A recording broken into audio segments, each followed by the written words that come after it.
Welcome, everybody, again. How are you? I'm Eddie, the Big Y pharmacist at Walpole. Thank our kitchen when we do that. We're going to talk a little bit today. It's part of Big Y's community outreach programs. We're very committed to the community as a company. They donate over $1 million a year to the Boston Food Bank for food that is 3 days from going out of code, and that's our store alone. And we have 80 grocery stores, so they do a lot of things in the community, and this is one of the ones that we have, the Lunch and Learns. And I want to thank the Walpole Senior Center for allowing me my time to come here and do this. And we're going to talk a little bit about off-label medication use. So is this good for that? We have some objectives I put down, and this is just to remind me of what I want to tell you. So we're going to identify how it happens. We're going to talk about the positive and negative effects of taking medication that you're taking for a disease you don't have. We'll list the most common prescription ones, over-the-counter ones. I even put a couple slides in about supplements because supplements are good, and we're going to birdwalk a little bit about that. And I know how I tell you that Linda loves when I birdwalk, don't I, babe? Yes, I know. My wife Linda is here. So we signed up this year because we moved to Walpole. So we signed up and we even signed in. That means even I get a sandwich today. And then we're going to talk about tips if you're using off-label medication.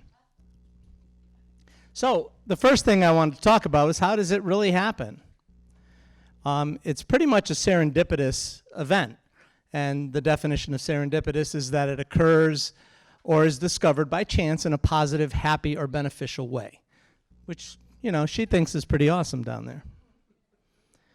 So when manufacturers, we're going to talk a little bit first about how they develop drugs. So when they go into a lab to develop a drug, there are 5 stages to drug development. There's the basic science research, which normally takes 2 to 5 years. There's the preclinical testing, which is when we do our animal testings. And I want to talk a little bit about that in a second, about how we pick the animals that we test the certain drugs on based on the organs that we're trying to target for our new medications. That takes 1 or 2 years. Clinical trials, that's when we use them on humans to see how they work. And that takes 5 to 7 years. And then the government takes a year and a half a year to 2 years to approve it. And then it gets sent to the masses. So it can be produced and given to people for the disease state that it's developed for. When they go through all those developing stages, they do the preclinical, then they have to apply for a new drug application. Those wonderful companies like Pfizer and Moderna. It costs $2 million just to apply. The stage 1 through 3 clinical trials, normally each trial costs about $300 million. Then they put in the new drug application, it's submitted to the FDA for approval. And then phase 4 is a phase not a lot of people talk about, and that's actually where we get our off-label medication uses, 3 and 4, and that's the post-marketing studies. And those are carried on for 5, 10, 15, 20 years after the drug has been on the market. So phase 1 is the first introduction to humans. It's normally to healthy adult humans that don't have the disease that the drug is being built for. And what they're doing is for the first 1 to 4 months, they're looking at how the drug works in the people, if there's some tolerability issues, which means that's what we call side effects. We now use a new term called adverse events, and seeing how that will work in those people. So that's a phase 1 trial. The phase 2 trial is where they start using the medication for people who have the disease state that is that it's meant to fix. So if it's an arthritis disease or a heart disease or something for the brain, those people have that disease state that they're looking for, and they do that. Carrie brought in a basket for, I think I was going to get a sandwich, not pieces of paper. But actually, I have a gift bag to give away, and I'm going to draw a name at the end, and whoever's name I draw will do that. Now, when I talk about, when we first do the first part of that, we're going to step back a little bit, talk about the pre-clinical trial science. We look at different organ systems. So like we'll work with animals who are primates if we're looking at things for the human skeletal system, the nervous system, the reproductive system, or muscles, because they're very similar to us. Mammals are good for heart things because their hearts work like our hearts, respiratory and digestive and excretory systems. And then they also look at, most of the animals that they use are what they call model organisms, so it's mice and pigs, rats, zebrafish, whatever those are. I looked at them, they're very pretty online. And fruit flies. Those different animal groupings, those different species, have organ systems that are similar to ours, our Homo sapien organ systems.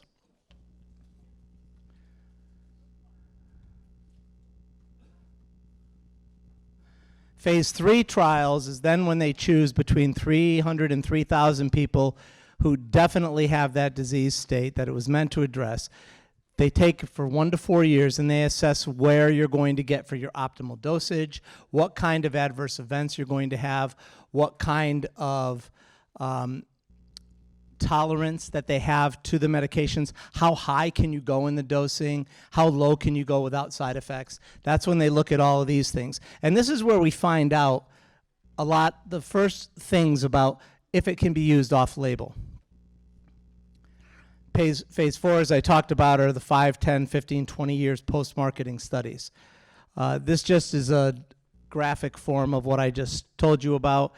And what that shows at the last 2 columns on there is the study size of what the people are. So every time you go to a new phase of drug development, you're increasing the number of people that are involved in it because you want to make sure that you're covering all the bases to make sure that we have the side effects right, make sure we have the dosage right. But you can see that only about 70% of the drugs that go to phase 1 get to phase 2. And then about 1/3 of those go into phase 3, and only about 25% pass through phase 3 and get marketed as drugs. Drug company develops the pills, send it to the FDA, say, here's our research. FDA says, okay, that's good, we'll do it, and then it goes to our people. One of the things I wanted to talk about quickly is just how many drugs don't make it to market. 94% of the drugs that get new drug applications from the FDA don't make it. And these are some of the reasons that they have. 40 to 50% showed that they're not good enough. That's lack of, we're going to say it in a politically correct way for the big drug manufacturers, because I'd hate to have them sue me. I don't think I have any money near what they do. But 40 to 50% just don't work like they thought they would work. 30% have unmanageable toxicity. That's our nice way of saying side effects that are so bad that they're not going to take it anymore. And most of those things just make you feel really bad. They make you feel worse than taking the medication itself. It's not that you would grow a green tail or anything. 10 to 15%, they just misappropriated their target for if it's really going to be useful in the market. So they may have a great drug that works for a disease state that nobody really cares about. And then 10% is actually just poor planning. So they just didn't calculate that the people would be there that would use it. They didn't calculate how much it would cost to bring it to market. So if they have a drug that works really well, but it's $100 a dose, most people aren't going to tolerate that. And we know from the insurance companies now how wonderful they are, and that's why I was late. I was arguing with Optum RX. We're going to birdwalk, babe, sorry. They, I had a prescription come in, and the doctor said 1 unspecified unit. It was for an inhaler. What else is it going to be? So I dispensed an inhaler, and they said, well, the doctor didn't say to dispense the inhaler. They said to dispense 1 unspecified unit. Anyway, so that's why I was late. Sorry about that. So we know how wonderful the insurance companies are. So where we find out if it can be used off-label comes from our phase 3 and 4 clinical trials. And the reasons why are people have multiple health issues. So those people in the study that maybe are looking for AFib, let's say it's a drug that we're going to use for AFib, well, they might have some other issues as well. They might have high blood pressure. They might have hypercholesterolemia. They may have rheumatoid arthritis. So they're going to find out that these people say, well, how did it work for your AFib? Well, it worked really well. You know, I mean, I didn't get as many racing heart issues, but you know what? My knees are awesome. I can go for a walk for 3 miles. So that's how we get to where we are for off-label drug uses. people take multiple medications, so that's one of the ways they find out about drug-to-drug interactions, which are reported to the FDA so that people know that. And drugs have different pathways in the body that maybe we don't know about. And I always use this analogy, and if you've come to my talks before, you know that it's that way. Most drug development that we go through now, we think it's a cause and effect. So a cause and effect would be, it's 9 o'clock at night, you walk into the bedroom, you turn on your light switch, and the light goes on. That's a cause and effect. So that's what we think drugs are, but they're probably not, because when a drug goes to market, it works really, really well the way that the manufacturer thinks it will in 55 to 75% of the people. Well, what about the other 25 to 45% of the people? So there are probably other pathways in the body that we just don't know yet. When I was very young, before I met you, I used to read a lot of science fiction. And, you know, they did really cool things, like they talked into their watch, which you can't do, right? Of course you can now. Cars drive themselves now. Computers think for themselves now. So all those things happened only in 5 decades. So imagine maybe what we'll know in another 100 years of how our body works and how we do things. And the biggest one, and that one I saved for last, but that's really the answer that most of the doctors and researchers say, well, why does it work for arthritis when you built it for AFib? And they'll say, I don't know. We don't know. So off-label drug use is defined as a drug or medication that's already approved for human use for one condition, but it's being prescribed for a different purpose than the FDA approved it for.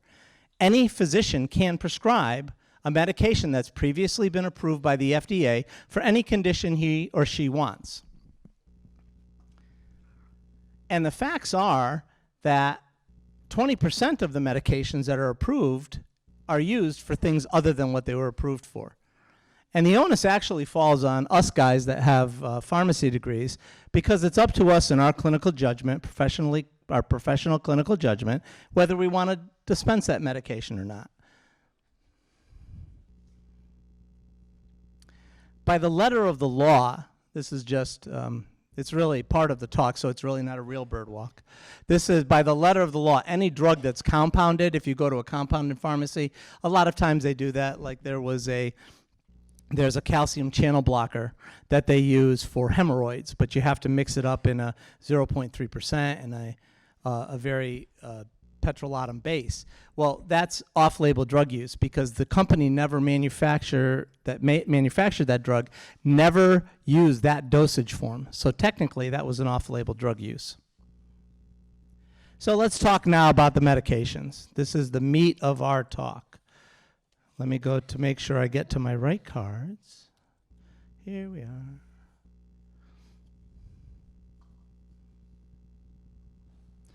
Okay, maybe we're not there. So the biggest one that we have for off-label drug use is gabapentin, Neurontin. Gabapentin was approved in 1993. It was indicated for partial seizures, therapy of partial seizures. Really, it worked okay. You know, it worked better than average. Worked really well. It wasn't the best drug that they had for it, but it worked okay. Developed by Pfizer, and it has a really high safety margin, which is important when you think about that. In 2000, the FDA approved it to be used in children, which is good. That means it's safe. And then in 2002, the FDA approved it for post-herpetic pain, which is the pain you get when you get shingles. That's originally what they meant for. That actually transgressed into all neurological pain, so diabetic neuropathies, any other kind of sciatic nerve, any of the other nerve pains they use it for. And then it became generic in 2004. Now, these are the uses that it has for off-label use. The neuralgia that I put on there, I have a little asterisk there because it's actually been studied by the FDA and approved for that as well now. But restless leg syndrome, fibromyalgia, anxiety, migraine, headaches, all kinds, the 3 H's, headaches, hiccups, and hot flashes. They use it for alcohol and drug withdrawal symptoms, pain syndromes that they can't figure out. This one was unusual because everything else we talked about was pain and nerve transduction and all that kind of stuff. It also is used for excessive sweating disease, hyperhidrosis. They use it in sleep and mood disorders. The problem with gabapentin is that they use it recreationally and not at that nice amusement park you see on the left. They use it with narcotic opiates that they get on the streets. Gabapentin in low doses increases the intensity and the amount of euphoria you get from using an opiate. Now, normally when you use it incorrectly, if you're taking chronic pain medication, you're taking OxyContin, if you just took the OxyContin by mouth like you're supposed to and did some gabapentin, you're probably not going to have that extra euphoria. But if you crushed up the OxyContin and snorted it and you use gabapentin, you would get a much better high on it. The other thing that they use recreationally is it actually decreases withdrawal symptoms in very high doses. And as you see on the bottom, the dosage range when we're using it for neuropathy can go up to 3,200 milligrams from 300 milligrams a day. So it has a very high safety margin. The safety margin means what is your therapeutic effect, what dosage do you need to take to make it work, and then the top number is what dosage do you take to get side effects or intolerable adverse reactions. So it has a very high safety margin. In that way, we now have gabapentin reported, all pharmacies report all controlled drugs to the Massachusetts Pharmacy Prescription Management Program every night at the end of the day. It sends who got the medication, what they got, how many they got, who prescribed it, and where they live. Well, gabapentin is now listed as one of those drugs that we also have to report. Gabapentin in Massachusetts is what they call a Legend 6, so it is not a controlled drug in Massachusetts. It is in 11 other states. You may fill up. If it's used for so many different problems, how do they know what dose to prescribe? That's a really good point. That's a good question. They don't know. And it's like anything with many medications. And we can take the example of levothyroxine used for thyroid disorders. They make 12 different strengths of levothyroxine. So even though your numbers for your T3 and T4 may be below average, something that would warrant you to take an exogenous thyroid medication to increase that number, you don't know where to start for you because you're individual. You're very different, Philip, than you are from Marcia. So you would be, well, you're really different. No, you're very different from, you're very different. Philip, you know I love you, right? So, but you're very different. Everybody's individualized, so we don't know how to start. So normally what they do is they always start with the lowest available dose. That's with any medication that a doctor does. Start with the lowest available dose. Try that for 2 or 3 weeks and see how that works. And then they can increase for that. So it is very safe, and that's why they use it for that. The next drugs we'll talk about that are used off-label are the Ozempic and Mounjaro, semaglutide and tirzepatide. Those are both used for diabetes. It decreases our A1Cs. It's really great. It works to, they're called the GLP-1 agonists. It works to increase our brain satiety levels. So we think we're full, so we're not going to eat more. And by that way, you're not taking in calories, you're not taking in any extra food, so you're going to lower your A1C, which is your diabetic measure of your blood sugar. But they use it for weight loss. And actually, since it came out, they have a new term that's been developed in the diabetic world called diabesity. So people who normally are diabetic are normally overweight, and this does help them to lose the weight. And they can reset it. So normally you can lose 20 to 25 pounds if you take it for 3 or 4 months. And then they reset that size and they go again, and you can lose another maybe 15 pounds the next round. So it does really help with that. But the problem is that weight loss comes from any part of your body. So you're not going to target it like I'm not going to target it off of these little fellows here I have on my sides.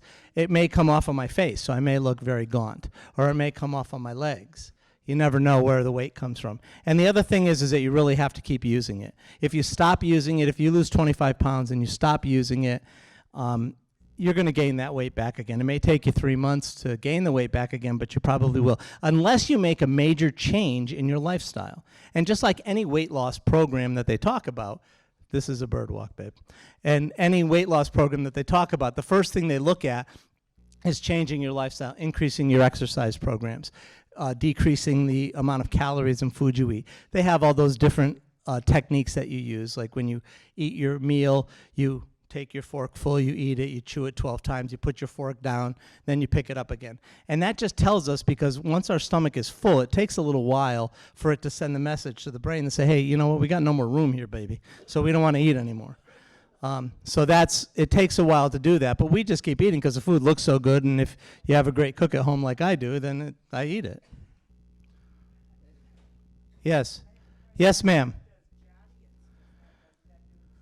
Jardiance, yeah, that's a good question. That's a good question. There are two different diabetic medications, the new ones that came out. They're SGL2 inhibitors and GLP-1 agonists. So the Jardiance does work that way, but they find that the injectable ones work much better. That's one of the off-label side effects, off-label uses that they use for, yes.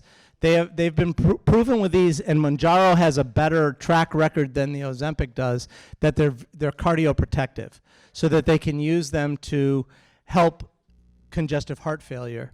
Correct. And those are things that they found out later on after thousands of people took $300 a month drugs. So they were happy about that because now they can market it to another group of doctors. The next one I want to talk about is Deserel or Trazodone. It's approved only by the FDA for depression, but they use it in a lot of different sleep disorders.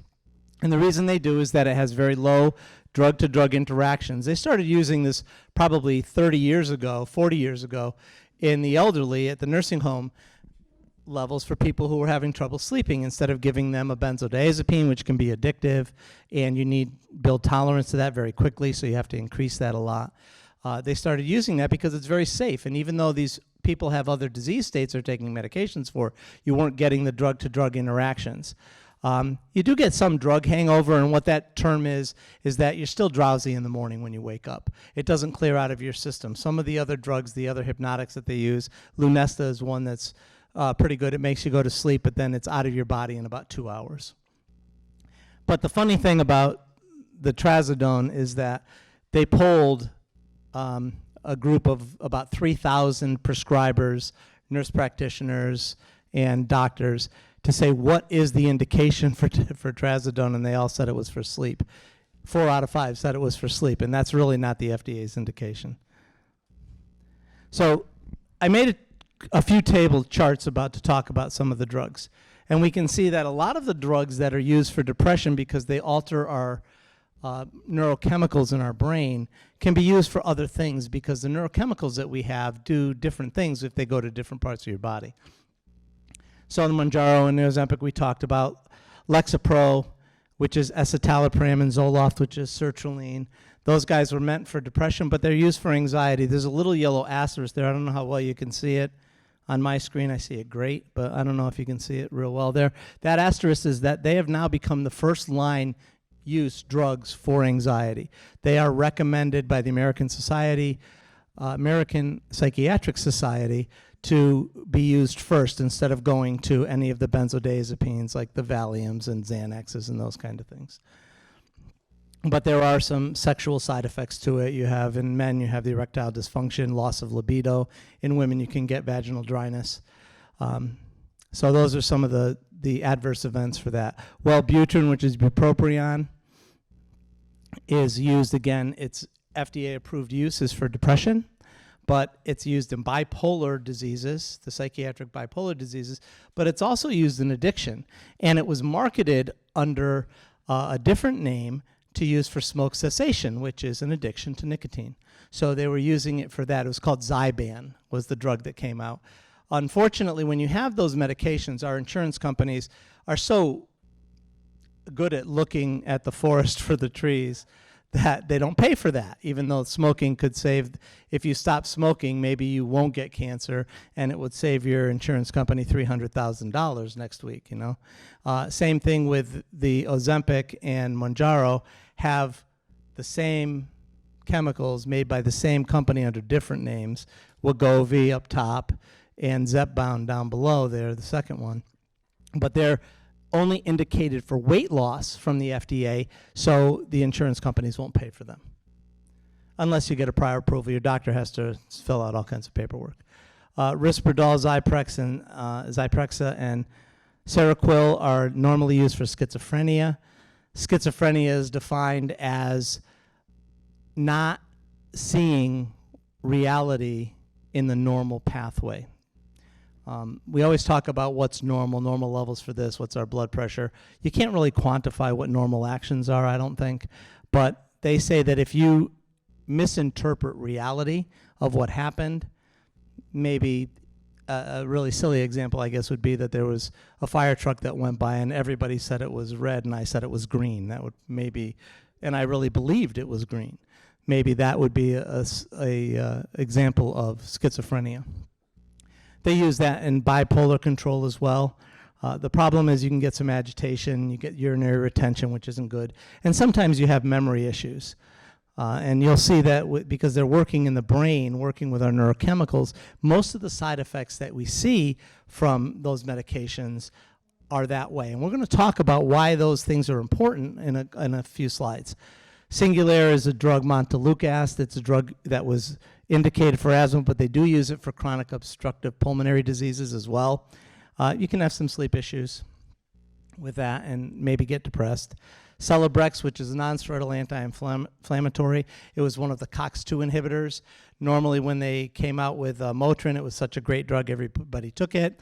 Everybody took it and took lots of it, and it caused a little bit of GI bleeding. To talk about that, the GI microbleeds from non-steroidal anti-inflammatories, including aspirin, because that's in that class, every day could supply all the blood you need for transfusions that for all the surgeries that are done that same day. That was a study done in the 80s. It's probably still true today. So it's important to do that. So they developed these drugs to be non-steroidal anti-inflammatories that don't interact with the lining of our stomach, so you don't get those microbleeds. And they use it for joint strain, but they also use it off-label for fibromatosis, which is the collection of fatty deposits in our body. It'll help break those down. But you can get some stomach pain with that. You get cramping, some diarrhea, which is not pleasant. Catapres or clonidine is a medication that's used for blood pressure. Used for blood pressure for everybody. It's very safe. Hypertension is blood pressure, but they use it in ADHD, which is attention deficit hyperactivity disorder. They use it for sleep apnea. They use it for smoking cessation, but it can cause constipation and decrease in your appetite. So I guess it can be used for weight loss too, right?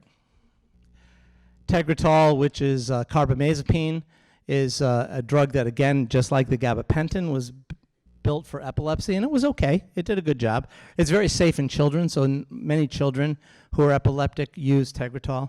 But they also use it for trigeminal neuralgia, which is our fifth cranial nerve that causes pain in the face, and it takes that away, even when opiates don't work for that, and this medication will do that.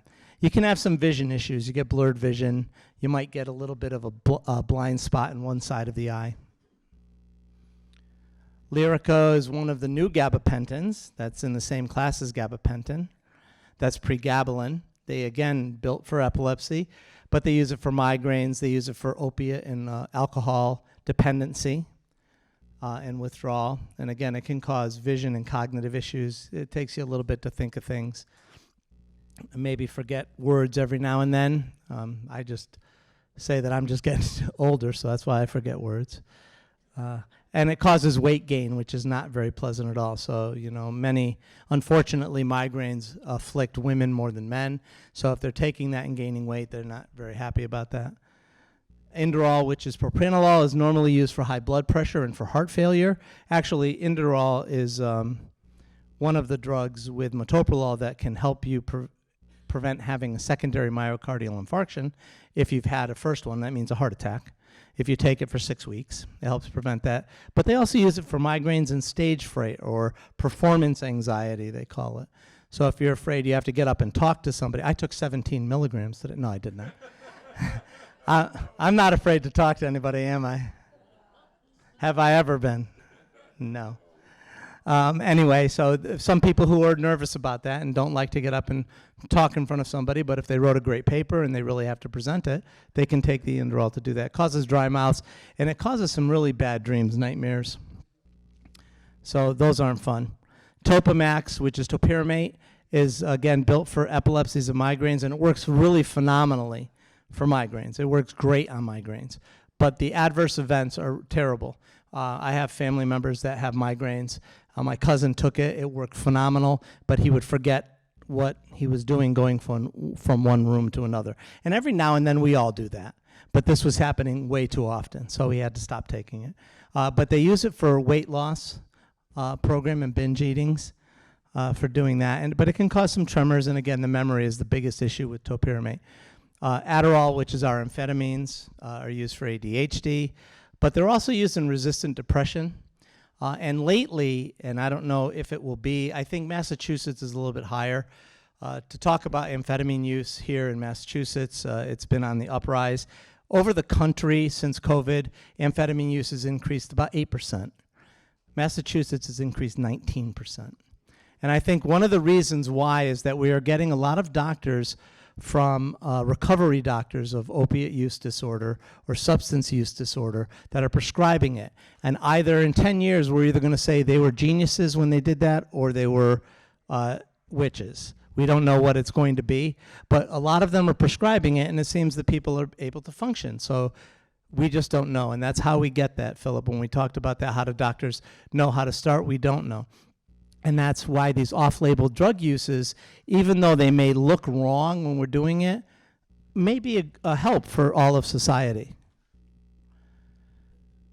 The last slide we have here, Leorisol, which is baclofen. It's used for muscle spasms, but they use it off-label for dependency. People who are recovering and having trouble staying on the recovery path, they take this and it helps them do that, but you can get memory issues again and constipation. Provigil, which is used for narcolepsy. Modafinil is the name of his drug. They now use that for ADHD as well. And shift sleep disorder, that is people who, our circadian rhythm naturally built into us since we were little is that you sleep at night and you walk around and do your stuff in the day. Well, people who work third shift have to reverse that. And some people get used to it and some people don't, so they use that medication for that. It can cause really bad headaches, severe headaches and nausea. Vivitrol is another stimulant medication that they use for opiate and alcohol recovery, but they use it for impulse control. So people who fly off the handle are more tolerant. They're more even keel. Their demeanor is more of an even keel when they take that medication. They found out. But again, you have your GI and headache side effects. And then we get down to our Viagra, our little blue pills, used by the FDA for male erectile dysfunction. They also use it off-label for female arousal, and now they're also starting to use it off-label for urinary retention. Urinary frequency in males. So if they take a very low dose of Viagra or of Cialis, tadalafil, daily, then they don't have to get up 17 times at night to go to the bathroom. You can get some bloody noses, diarrhea, and headache. Of course, all of those side effects, when we put them on there, if you had any of them, you wouldn't take the medication. But when we talk about a high side effect or high adverse event, we're talking about it happening in between 20 and 25% of the people. So that means that 75 to 80% of the people don't have any of these adverse events. So it's safer than you think. I want to talk real quickly about some of the over-the-counter medications that we all have in our cabinets, except for me when I owned a pharmacy and Linda had a headache one day. And we owned the pharmacy, but we had no Tylenol, no Advil in the house. So guess who went out at 10 o'clock at night to get some, right? So aspirin, which is used for fever, pain, and swelling. But they also use it as an anticoagulant. Many people take it after they've had a coronary event. They take a 325 milligram aspirin, or they used to think prophylactically that you could take an 81 milligram, and we'll talk real quickly about that one. For 30 years, I took an 81 milligram aspirin because my family has really bad hearts. My dad had a heart attack, 3 bypass surgeries. My Uncle Franny, my Uncle Michael, my Uncle Tony all died from their second or third heart attacks. Uncle Joe had a heart attack. I lost a 45-year-old cousin to a heart attack, second heart attack. And my 2 oldest cousins have had heart attacks. So we have really bad hearts, so we're just waiting for it to happen. That's why Linda keeps the insurance paid up. But the thing is, I used to, for 30 years, I took an 81 milligram aspirin because that was the protocol. That was the medical protocol then, to be protective, cardioprotective. But then a new study came out about 3-4 years ago. It was actually done in Cambridge at Harvard, that showed that the benefits are not outweighed by some of the increase in early Alzheimer's. So since I need my brain to do my job, I stopped taking it. It didn't affect me in any bad way that I'm aware of. No, it didn't affect me in any bad way that I am aware of from doing that, but I stopped taking it. They also talked back in the 90s that, males were always taking it from the 70s on. Well, it may be good for females because, as we know, women, or if you don't know, I'll tell you, women's heart attacks are increasing in what the cause of death is for women. And most women from the ages of 45 to 60 that present with a heart attack actually present with gastrointestinal complaints. So the hospitals now, if you're a woman in that age group and saying, I've got this really bad pain in my stomach, I have heartburn, they're going to take you right to the cardiac cath lab and make sure that everything's all right, and that's the right thing to do. Well, they were saying women should take that, but then after our post-studies that we talked in the stage 4 trials, when they were using it for that, after 20 years, they figured out it doesn't help women as much as it helped men. So that's not recommended, unless your doctor tells you to take it. Don't ever do anything your doctor, don't do something I am telling you just because I said it. Talk to your doctor about it, discuss it with them. They always are welcome to talk to you about what you know and what you read. So stomach bleeds are the biggest thing. We talked about that we could do all the transfusions in a day if we had the little micro bleeds from aspirin. Benadryl, which is used for allergies, it's diphenhydramine, but they use it for sleep and they use it for motion sickness as well. But you again get that morning hangover because Benadryl lasts a long time in our body and it's the most potent antihistamine. So for allergy season, which is now, Benadryl is the most potent one, but the more potent the antihistamine, the more it makes you sleepy. So those are the things that they are worried about with that. Advil and Aleve are similar to aspirin, same type of thing. It's meant for fever, pain, and swelling, but they do use it for menstrual cramps. Imodium, which is loperamide, was built for diarrhea, and that's what it was approved for. It used to be a prescription drug, and then it went over the counter probably 15 years ago. But they use it for opiate withdrawal symptoms. And they also use it because people abuse it because it potentiates opiates as well. So in very high doses, it potentiates. And I don't know if you read about 4 years ago, 3 or 4 years ago, there was a gentleman that was, now they come 2 milligram tablets. And this gentleman was taking 600 milligrams a day. So I don't know if you have time to do anything else during the day if you're taking that many tablets. You can get some GI side effects and some dizziness. Constipation is the most GI side effect, especially if you're taking that high dose. Sudafed, which is pseudoephedrine, used for congestion. They also use it off-label medically for eustachian tube dysfunction. They abuse it off-label to make methamphetamine. That's why when you have to buy Sudafed, you have to come see one of us in our shiny white coats. And I put a new one on today. Is that good? Shiny white coats to buy it, because you can only buy 3 grams of it a week or 9 grams in a month. And they keep track of it. But it can cause insomnia and jitteriness because Sudafed is actually a second cousin derivative of amphetamine. So it comes from the amphetamine family. So it is a stimulant medication. Tums, which is calcium carbonate, used for heartburn or indigestion, but it's used as a calcium supplement. It's actually my calcium supplement that I take because the tropical flavors are awesome. And it's a lot less expensive than buying some of the calcium products. But any calcium product is good. And as we age, at the age of 35, we build and break bone all of our lives with our osteoclasts and our osteoblasts, do those things. But at about the age 35, we start breaking down more bone than we build. So we should all be taking calcium supplements if we're over 35. Is anybody over 35 in this room? Okay. So we should all be taking calcium supplements. Unless your doctor, unless you have a disease state that causes against it. Like if you are prone to renal kidney stones, then you don't want to take too much calcium. Pepto-Bismol, I highlighted that in blue because I wanted to remember to tell you that that's not used for kids. It's really bad for kids. It shuts down their livers. So if you're at home and you have your grandchildren and they have diarrhea, you shouldn't give them Pepto-Bismol. It's used for diarrhea, but they also use it for heartburn because it coats the stomach. And if you remember, back in probably 25 years ago, they started marketing that way. Oh, it coats your stomach. Remember the picture of the stomach and the pink coming down? See, they did a really good job. Marketing people do a really good job. Sometimes they're snakes, but they do a really good job. But it can cause constipation. DM stands for dextromethorphan. It's our cough suppressant that's in Robitussin DM or Delsum. It's used for cough, but they also use it as a sleep aid, and it can potentiate opiates as well. So that's how it gets abused. Of course, if you're drinking that much Robitussin, like 3 or 4 bottles a day, you're going to have some diarrhea problems. And it can make you drowsy as well. I have a couple of quick slides on supplements. Things that we take. Now, a supplement, President Clinton passed into law the law about supplements, and supplements, by law, have to be proven safe.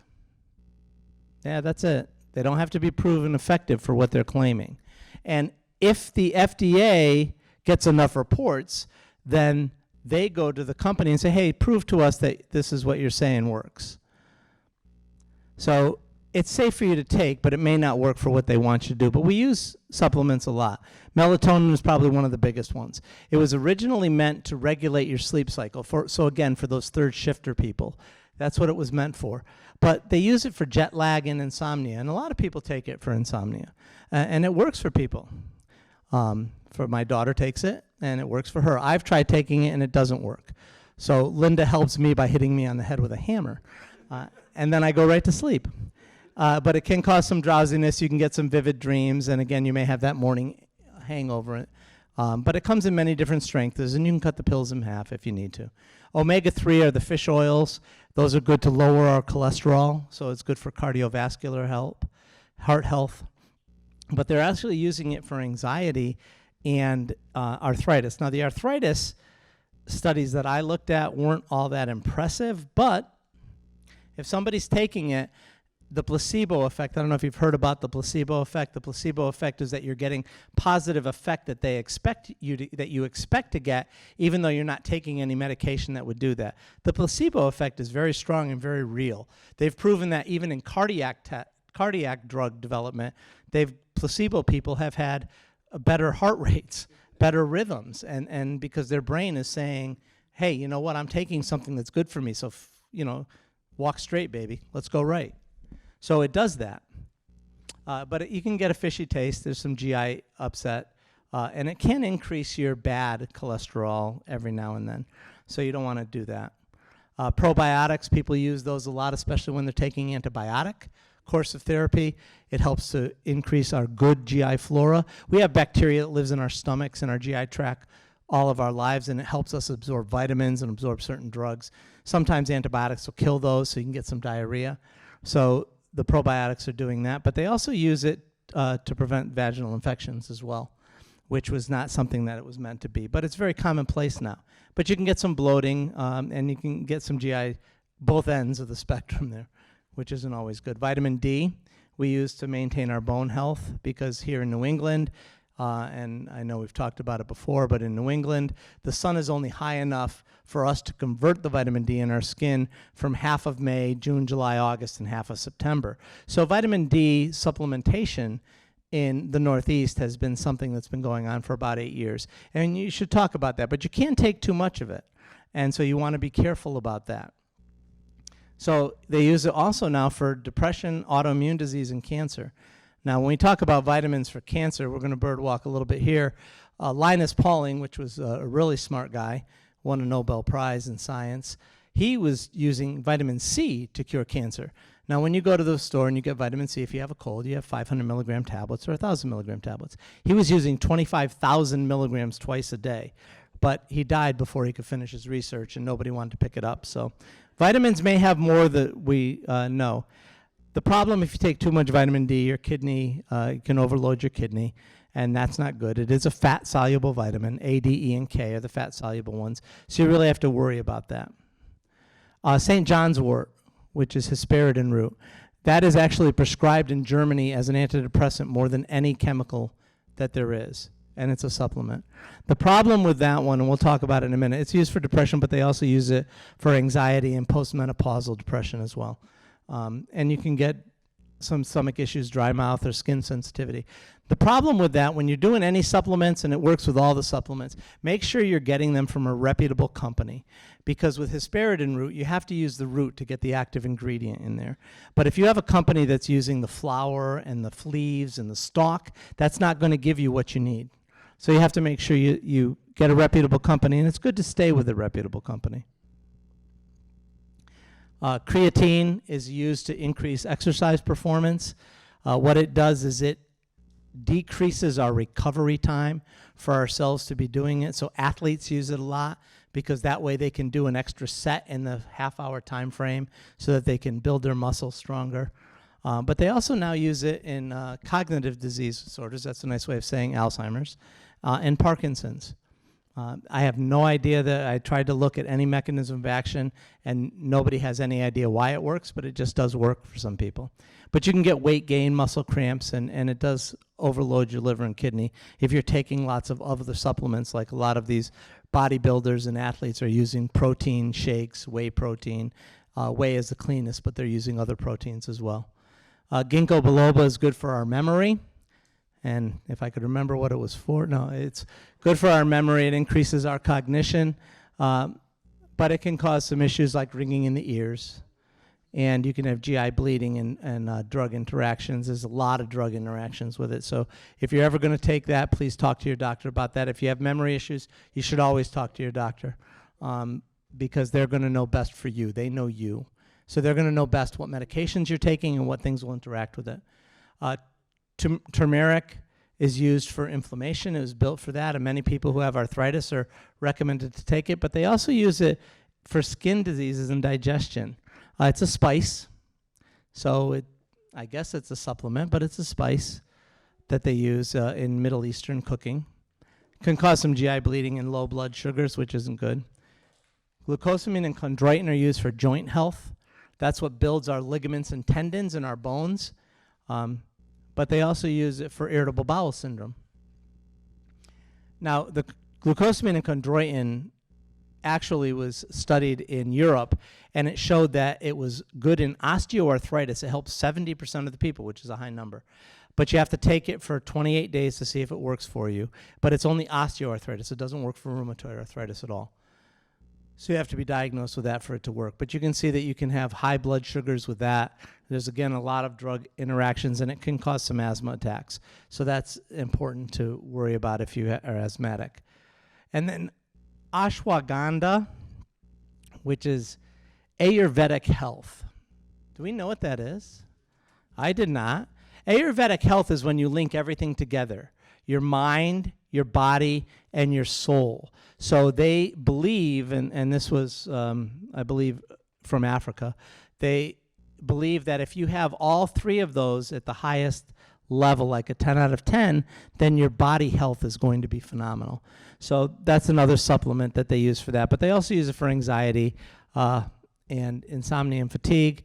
But it can cause low blood sugars, low blood pressures, which is really bad. Postural hypotension specifically, which means that your blood pressure goes really low when you change position. So when you go from a lying down position to a sitting up, you get lightheaded and dizzy. Or if you go from sitting to standing, you fall down. And it doesn't mean that you've had too much tequila that night. It means that maybe your blood pressure has gone too low.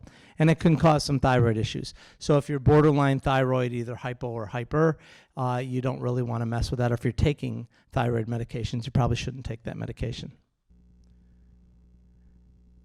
I put this slide in because who would think that vaccines could be used off-label? That doesn't really make much sense, right?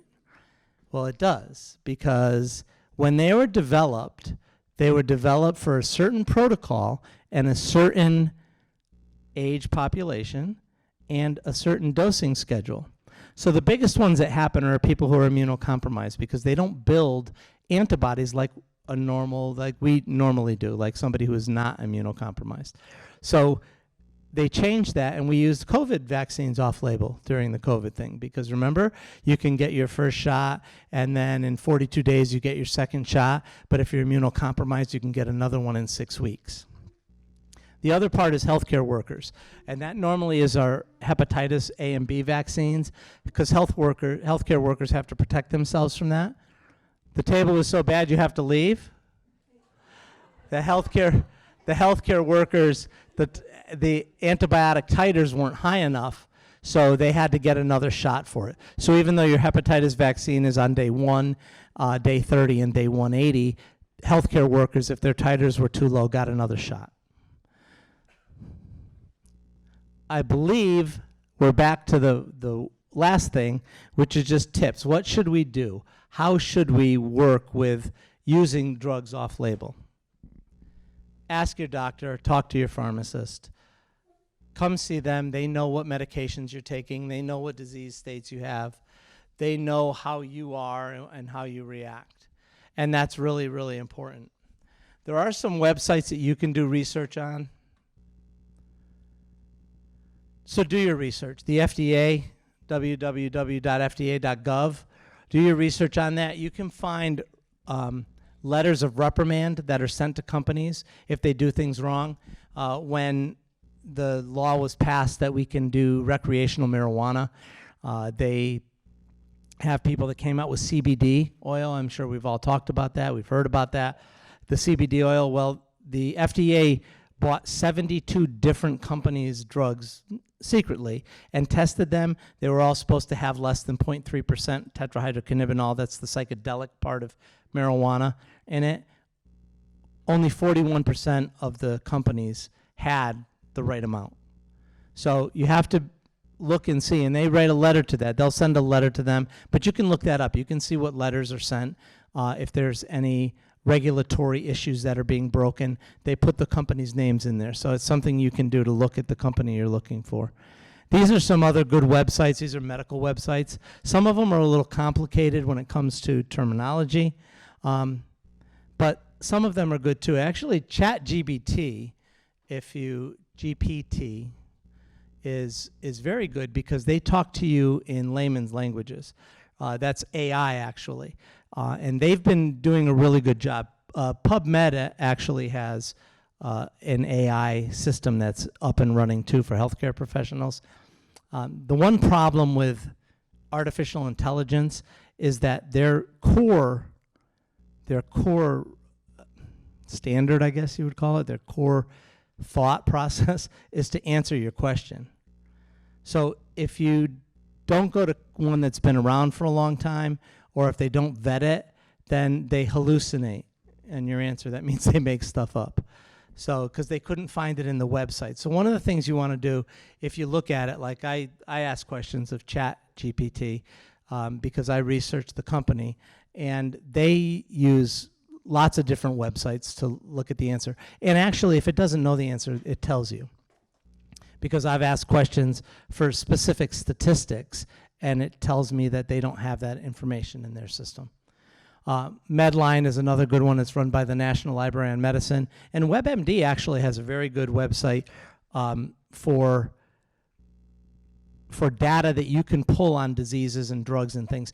Don't use WebMD. Also has other people's thoughts and things that they put in, like chat rooms. Don't believe all the stuff you read in the chat rooms. That's not right. So with that, I'm done. And how many are asleep? It puts you, my voice puts you to sleep, so you know that. You make me tell you stories at night. So do we have any questions? Yes, ma'am. The question is, it's a good question, can you take too much medicine? Of course you can. That's why they have the therapeutic index. I'm a pharmacist, but I believe in minimal medication use because our bodies are meant to do certain things. We may need help with things. I mean, I've been taking blood pressure medication for a long time. I just wound up with hypertension early. But I try to decrease that by staying healthy, eating right, going to the gym. But in what regard do you mean can you take too many for different disease states? Like if you need 4 different pill boxes to do your daily meds?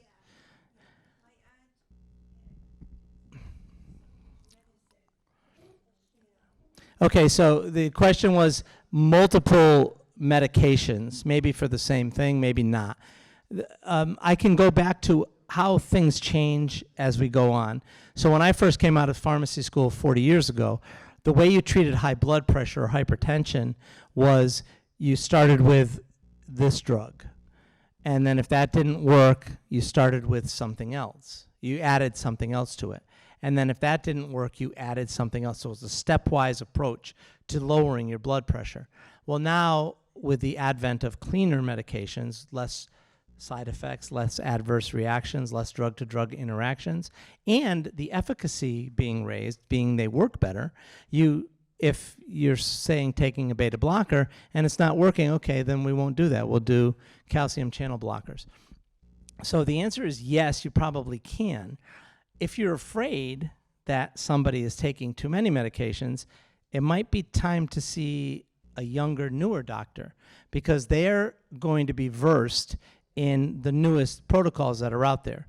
Like when us pharmacists come out, Gene, I'm sure I'm going to pick on you for Brendan. Gene's grandson is a pharmacist, works at Big Y. He did his API rotation with me, and they know things that I never had training on. I certainly can learn them. I'm not dumb as a rock, but it's things that they do that. So if you're afraid of that, then maybe it's time to see a different doctor. But you can also go to, there are different, Trish just left the Board of Health for Walpole. I think they do medication audits. So I'm pretty sure you can go to Walpole Health Department, the Board of Health, and have Trish do a medication audit for your aunt. Yes, ma'am. I worked in the emergency ward for years. God bless you. Thank you. And you also. Two things. The best thing that ever happened over the years, I think maybe 20 years ago, that when the doctors wrote orders, they had to send it to the pharmacist. They didn't do that when I got out of treatment in 1960. Okay, that's number one, and we know what a That you're talking about collaborative practice, which is now something that's new. And when I 40 years ago started, we'll let you get to your second point in a second. She said that the best thing that happens is collaborative practice, that doctors now have to send orders to pharmacists. And that's absolutely true. And actually Medicare Part D, us people that are now over 65 that have that, there are mandatory reviews that pharmacists have to do with the patients to make sure things are right. the interns asking me what the dosing was. Right. I had those days. But and number two, on this FDA stuff, we had a woman that came in and was taking claw something and all this stuff. She ended up losing her liver and died. Yeah, that's that she was mentioning about supplements and taking things that weren't approved and weren't approved by the FDA for even as supplement to be safe, getting it from other places. That's absolutely true. We actually, Linda and I ran into that the other day at a place I stopped to buy my weekly lottery ticket in case I win $1 bazillion. They have something new called Feel Free, and it's from the kratom plant, which is a derivative of kava, so caffeine, but it actually gets you addicted just like opiates. And it isn't approved by the FDA, but the people are still selling it. And it will never be approved by FDA because I did research on the FDA's website. So that's a good point. Any other questions? Yes, sir. Yeah, I'm on a blood thinner, and what happened was after my surgery, the doctor said stop taking the 81 milligram. Correct. That was the first thing. Also, I mentioned that I get headaches from time to time, especially in the morning, and I had Advil, and he said, "Wait, that's way too strong. Stop taking that." Yeah. What would you recommend for headaches while taking a blood thinner? Tylenol would be, the question is what medication can you take for a headache or general pain for that matter, if you're on blood thinners? And that's a great question. And it should be Tylenol. That's the only one that doesn't interfere with that. Oh, well, the maximum amount of Tylenol you can take in a day is 3 grams. So you would do probably the extra strength Tylenol. If for a headache, you could take 1 or 2, depending on how it works for you. Start with 1. Again, Philip, we're going to the lowest available dose and seeing if that works. And if you need to, you can take 2. Any other questions? I want to thank you for your time. Thank you for the Walpole Senior Center. Thank you for my wife for putting up with me. Have a great day.